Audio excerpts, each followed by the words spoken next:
하나님께서 오늘 우리에게 주시는 말씀 읽도록 하겠습니다. 하나님께서 오늘 우리에게 주신 말씀은 마가복음 1장 9절부터 11절입니다. 저와 여러분의 성경으로는 55쪽에 있습니다. 55쪽 오른편에 있습니다. 마가가 기록한 기쁜 소식 마가복음 1장 9절부터 11절까지의 말씀입니다. 저와 여러분이 함께 합독하여 읽도록 하겠습니다.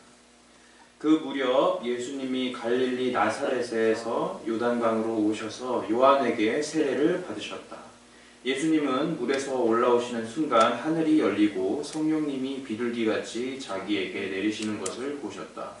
그리고 하늘에서 너는 내가 사랑하고 기뻐하는 내 아들이다 라는 음성이 들려왔다. 아멘.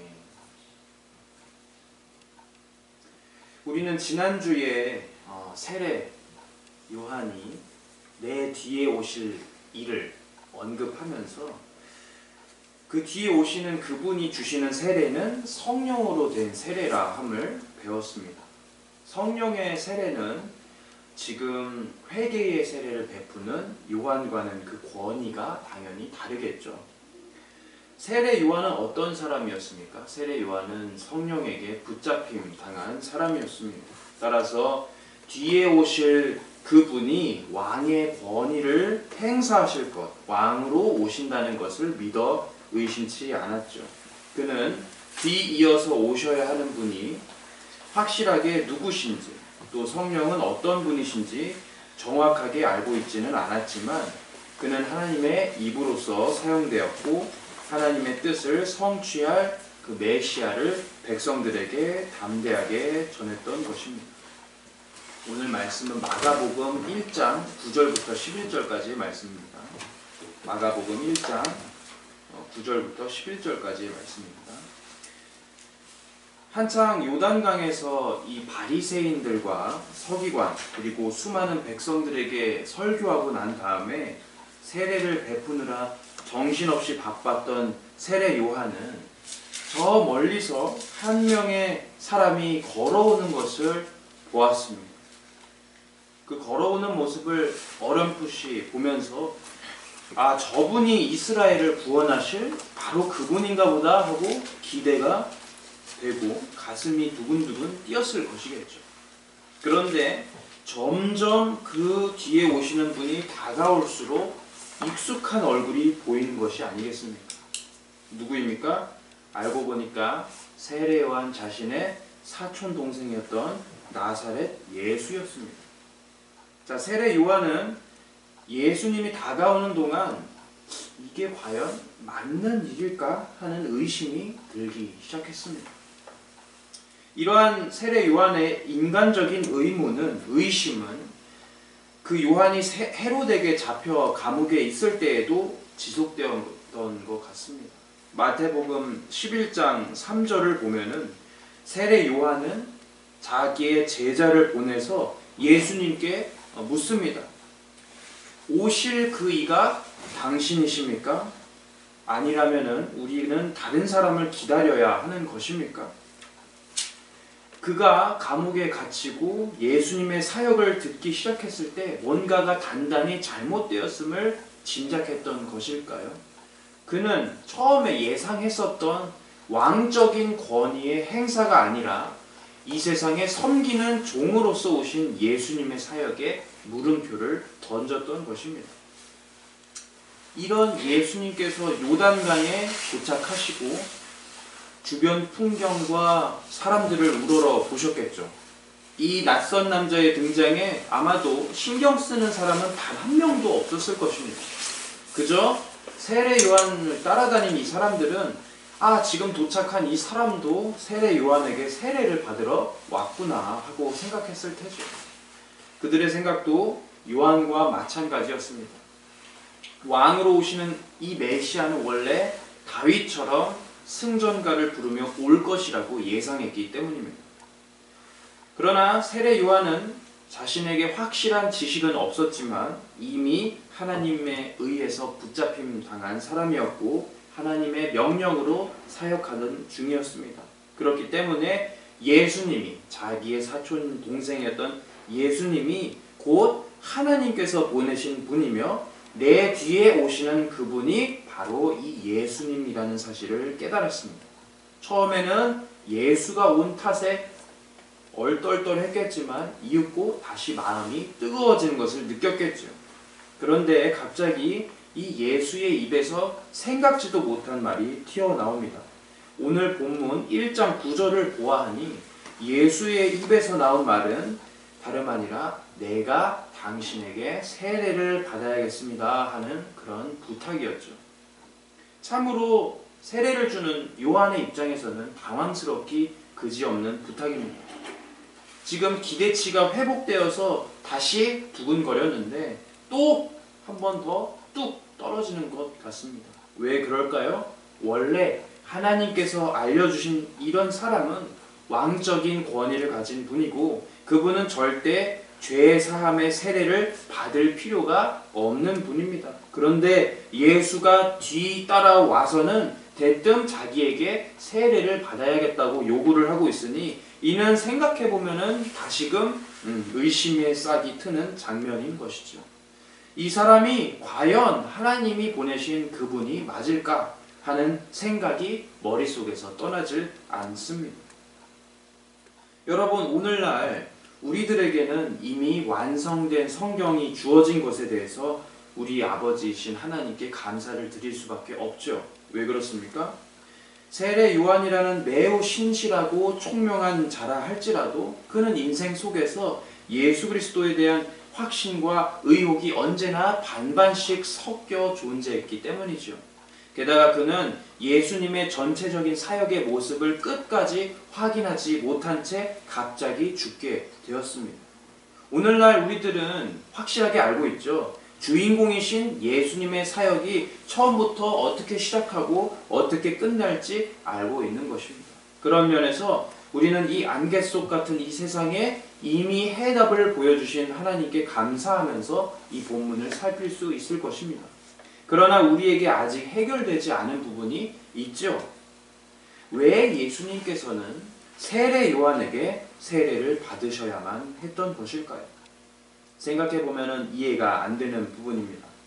어찌 하나님이신 분이 죄인이었던 세례 요한에게 이 회개의 세례를 받으셔야만 했을까 하는 그 질문에 오늘 요한의 입장과 예수님의 입장 둘 다를 살펴보며 답을 한번 찾아가 보려고 합니다.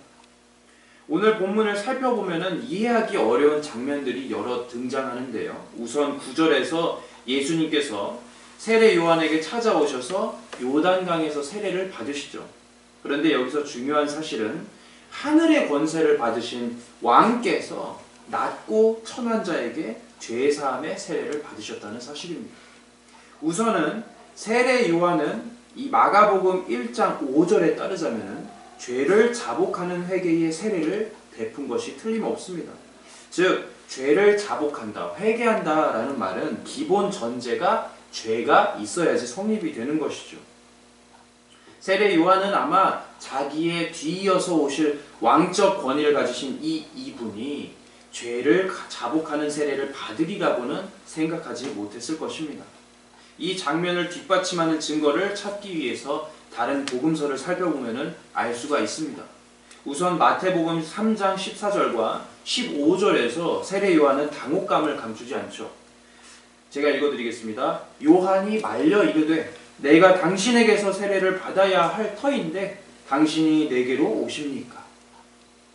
세례 요한의 질문은 당연했습니다.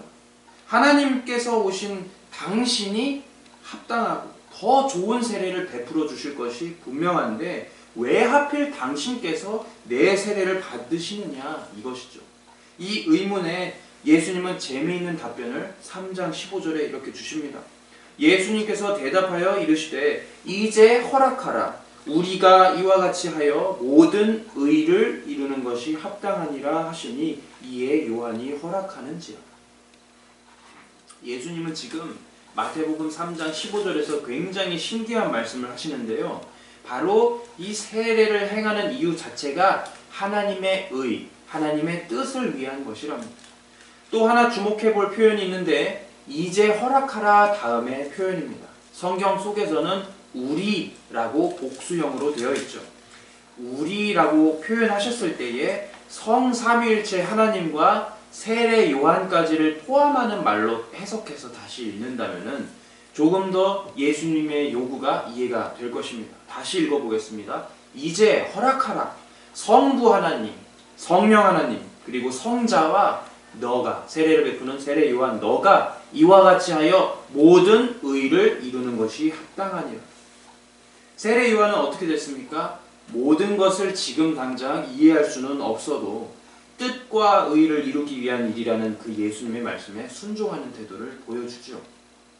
오늘날 많은 설교자들은 예수님이 세례 요한에게서 세례를 받는 이 장면을 설교할 때에 예수님께서 세례 요한의 권위를 인정했으니 세례 요한도 예수님의 권위를 인정했다라고 해석합니다. 그러나 맥락상 세례 요한은 어떤 사람입니까? 이미 하나님 아버지의 시각으로 바라보는 자죠. 하나님께 붙잡힘으로 일하는 자였기 때문에 예수께서 하시는 말씀은 곧 아버지 하나님께서 하시는 참된 말씀, 절대적인 말씀으로 받아들였을 것이 분명합니다. 즉 요한은 자신의 권위가 인정되고 자시고가 중요한 게 아니라 왕으로서 오신 예수님의 요구에 무조건적으로 복종할 수밖에 없다는 것이죠. 이 장면을 다른 장면을 통해서 찾아 읽어보도록 하겠습니다. 다른 본문도 한번 찾아보겠습니다. 요한복음 역시 예수님의 세례 받으시는 이 장면을 굉장히 중요하게 다루었는데요. 때문에 요한복음 1장 33절에서는 세례 요한이 이렇게 말합니다. 나 역시도 예수님을 알지 못했지만 하나님께서 물로 세례를 베풀라 하신 그 사람 위에 성령이 머무는 것을 보면은 바로 그 사람이 성령으로 세례 베푸는 자임을 알아라 라고 하셨기 때문에 그가 하나님의 아들임을 증언할 수 있었다라고 말하죠. 따라서 세례 요한은 처음에 인간적으로 당혹감과 의심을 감추지는 못했을 뿐더러 예수께서 하나님의 뜻을 이루기 위해서 세례를 베푸는 일을 마다하지 말라라는 요구를 듣고 세례를 베풀었던 것이죠. 곧 하나님이 함께 하신다는 증거인 성령의 임함을 경험할 수 있는 그런 체험을 하게 되는 것입니다. 이러한 확신과 의문이 반반씩 섞여 있는 혼란스러운 상황 속에서 세례 요한은 순종으로 주님을 맞아들였죠. 그러자 믿을 수 없는 경험을 하게 됩니다. 본문 11절에 보시면은 하늘이 갈라지고 음성이 들리는 것입니다. 하나님께서 예수님을 향해 이렇게 말씀하시죠. 이는 내 사랑하는, 내 기뻐하는 아들이라. 이렇게 말씀하시는 성부 하나님의 굉장히 자비롭고 은혜로운 사랑스러운 목소리가 울려 퍼질 때에 비로소 세례 요한은 다시금 자신의 의혹을 덜어낼 수 있었던 것입니다. 이 모든 일이 하나님의 뜻 그리고 하나님의 의를 위하는 일이었으니 죄 회개의 세례를 주는 이 세례 요한은 예수님 위에 성령이 임하신 것을 보고 이것을 내가 지금 당장 이해할 수 없을지라도 합당한 과정이구나, 합당한 절차구나 하는 확신이 들었을 것입니다. 즉 마가복음에서 예수님의 세례를 언급한 이 장면은 본격적으로 예수님이 하나님의 일을 하기 전에 증명을 받으시는 일이라 할 수 있는데요. 그렇다면은 이 증명은 과연 누구에게 받는 것일까요? 세례 요한에게 인정받으셔야 했을까요? 아니죠. 세상의 많은 사람들에게 인정받는 일이 아니었습니다. 오로지 성부 하나님께 인정을 받으셔야만 했던 것이죠. 그런데 우리들은 이러한 절차가 성경 속에 이러한 절차가 너무 복잡하고 과연 이렇게까지 할 필요가 있을까 하는 그런 질문들이 생깁니다. 아니 이렇게 까다롭게 어렵게 이해하지 못하는 방식으로 하나님의 뜻을 나타내는 것, 하나님의 의를 성취하는 것이 의미가 있을까 하는 생각도 듭니다. 증명 자체도 이미 예수님에게는 필요가 없어 보이기 때문이죠. 그러나 여러분, 예수님의 모든 생애의 그 사역을 자세히 관찰해 보셨으면 금방 이유를 깨달으실 수가 있을 것입니다. 우선 예수님의 사역 전체는 어둠의 세계와 대립해서 싸워야 하는 굉장히 비밀스럽고도 신비로운 일들의 연속이었죠. 영적인 전투가 매일 일어나는 그 과정 속에서 성부 하나님의 뜻이 제일 우선됩니다. 그런데 이 성부 하나님의 뜻은 하나님의 여러 일들과 절차로 숨겨져 있습니다. 질서로 말이죠. 그런데 사단은 이러한 비밀스러운 과정의 절차를 도저히 이해할 수가 없습니다. 각 사역마다 하나님께서 명하시고 뜻하셨던 그런 단계가 있는데 어둠의 권세에 속한 자들은 이 뜻을 이해할 수가 없는 것이죠. 따라서 이 모든 절차들 역시 사실상 하나님께서 믿는 자들에게 보여주시는 계시라고 할 수가 있는 것입니다. 이러한 계시는 빛에 속한 자녀들에게만 보여지는 것으로서 자녀들이 아닌 사람들에게는 깨닫지 못하는 것이죠.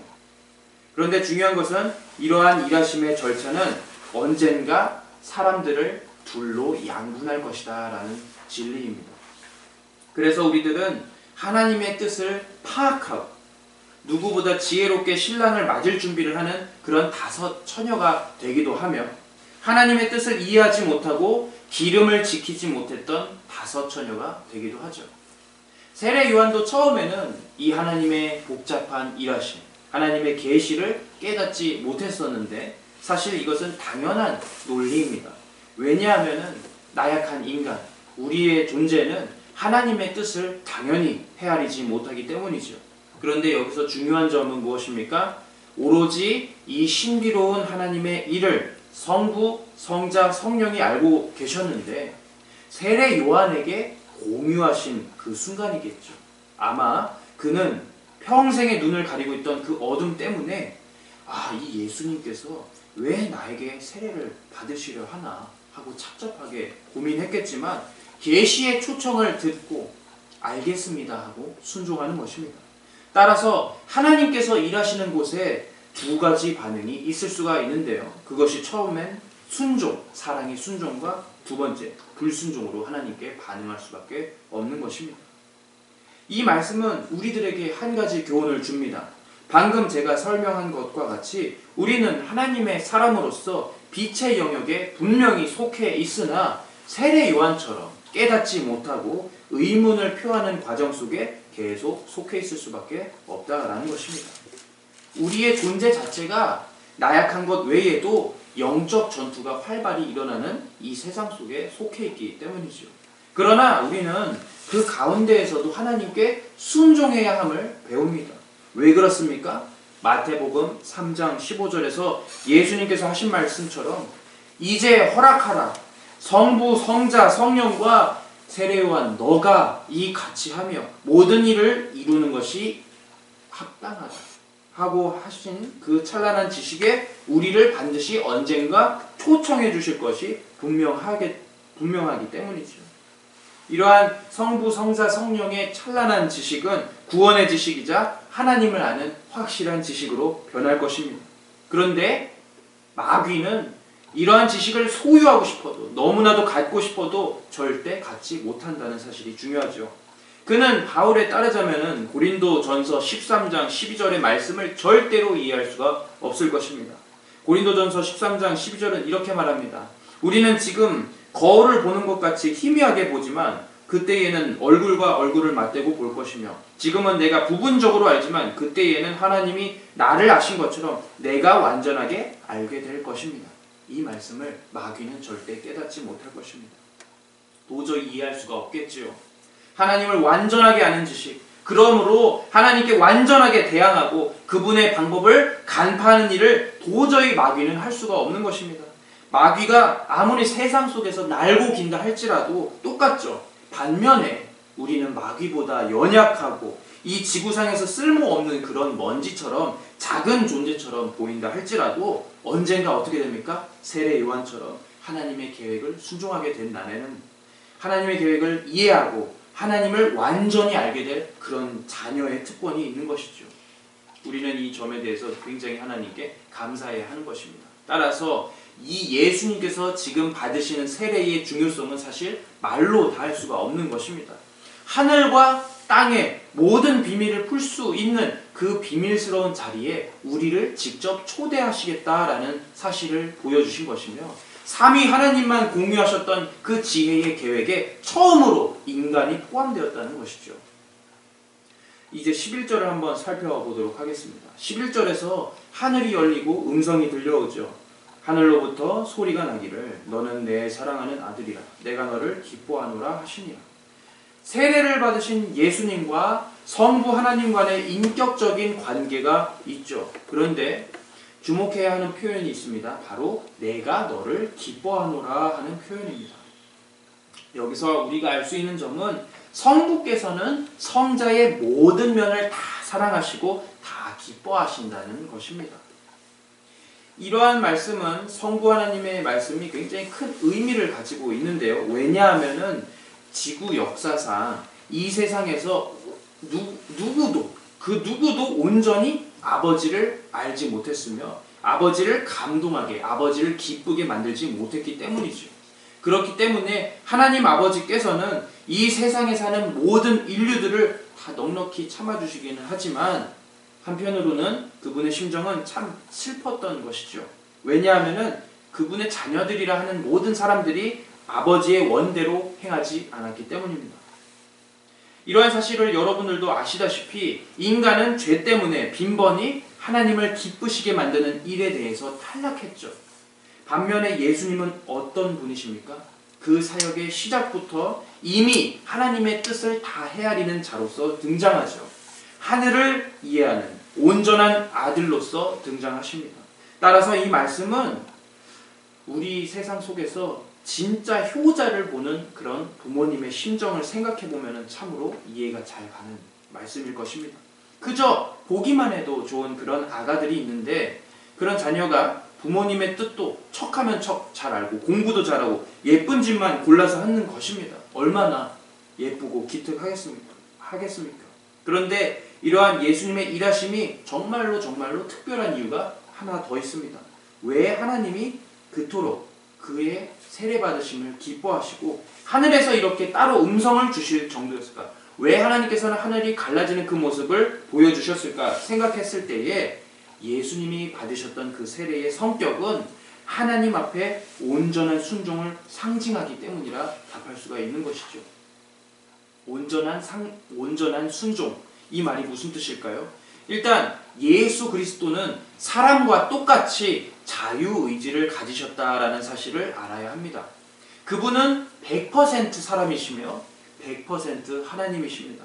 그분이 사람과 다른 점이 무엇입니까? 유일하게 죄가 없고 온전히 하나님이시라는 사실입니다. 그렇기 때문에 하나님이시기 때문에 자신의 권위대로 행할 수 있는 능력도 충분하시죠.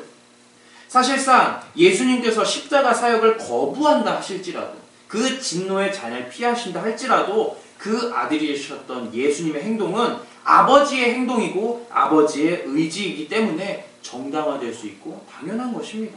그러나 예수 그리스도께서는 어떻게 행동하십니까? 자신의 권위대로, 자신의 뜻대로 행동하지 않으시죠. 오히려 이 아들은 스스로 죽기까지 자신을 낮추겠다라는 결연한 순종을 아버지께 보여드립니다. 이 결연한 순종을 바치신 것이 바로 진정 하나님께서 기뻐하시는 제사인 것이죠. 하나님은 다른 숫 양의 기름보다 그리고 그 향기보다 진정성 있는 사람의 순종을 기뻐하신다고 말씀하셨지 않습니까? 성부의 입장에서 이 성자의 세례는 의미가 없어 보일 수도 있지만 결국 하나님께서 받으시는 놀랍고도 향기로운 그리고 또 인류 역사 속에서 유일무이한 향기로운 제사로 드려지는 것입니다. 여러분, 오늘 우리는 이 예수님의 세례를 살펴보면서 이렇듯 중요하고 신학적인 의미가 있음을 깨달을 수가 있었지요. 사실 이 모든 일을 살펴볼 때에 우리의 인생 속에서 이 예수님의 세례가 적용되지 않는다면 사실 이 말씀을 살펴본 일은 무익하고 쓸모가 없을 것입니다. 우리에게 중요한 질문은 이것이죠. 과연 내 삶에, 우리 인생에 예수 그리스도의 세례를 살펴보는 것이 왜 중요할까 하는 것입니다.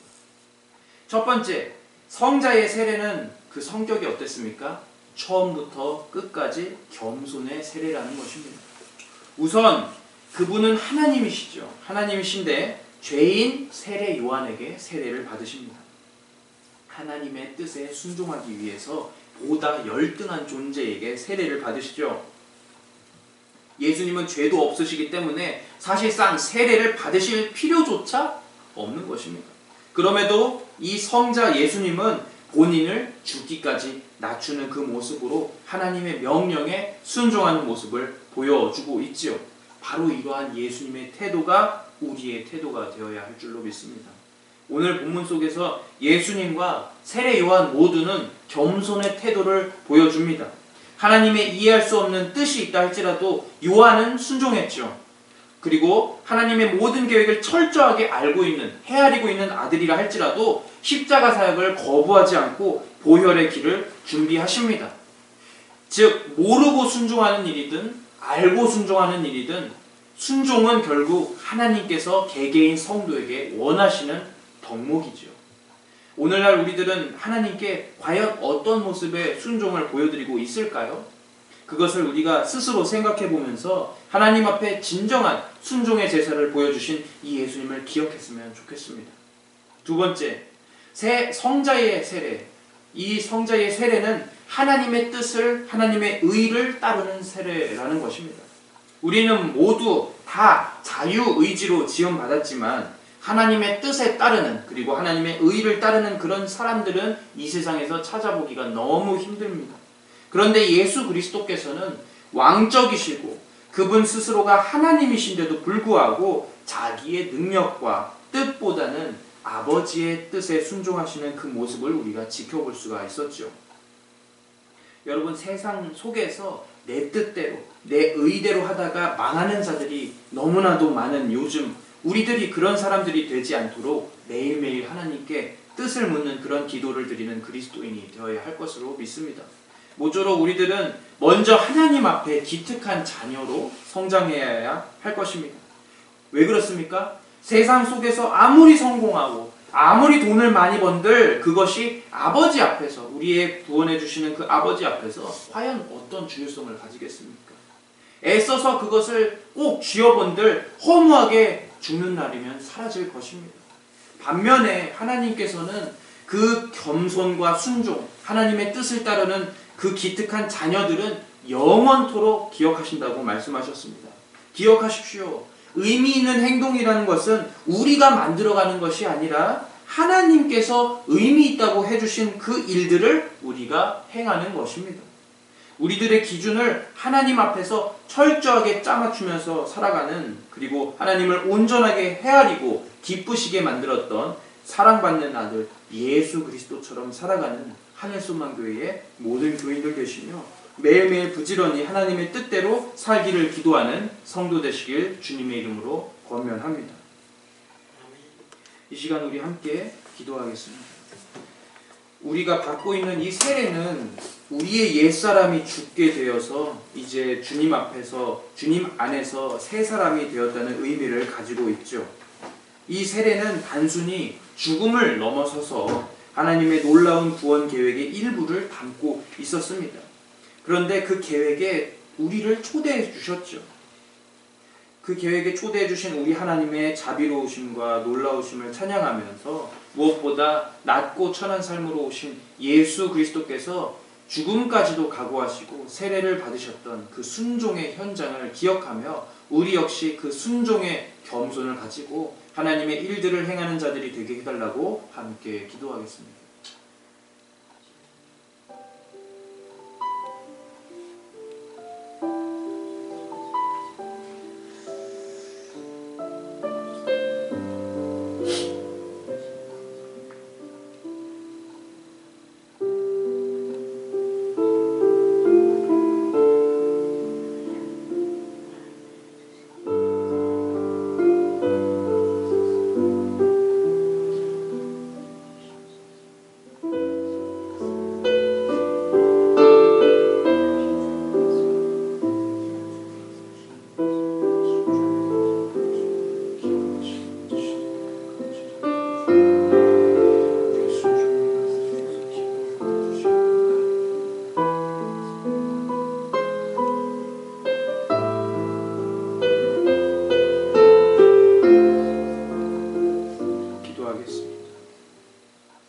주님 감사드립니다. 우리에게 세례를 허락하여 주셔서 우리들이 예수 안에서 새 사람 되게 해주셨습니다.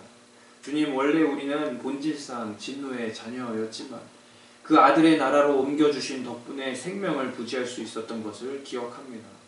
우리는 때때로 세례 요한처럼 이해할 수 없는 그 하나님의 명령에 반응하기도 합니다.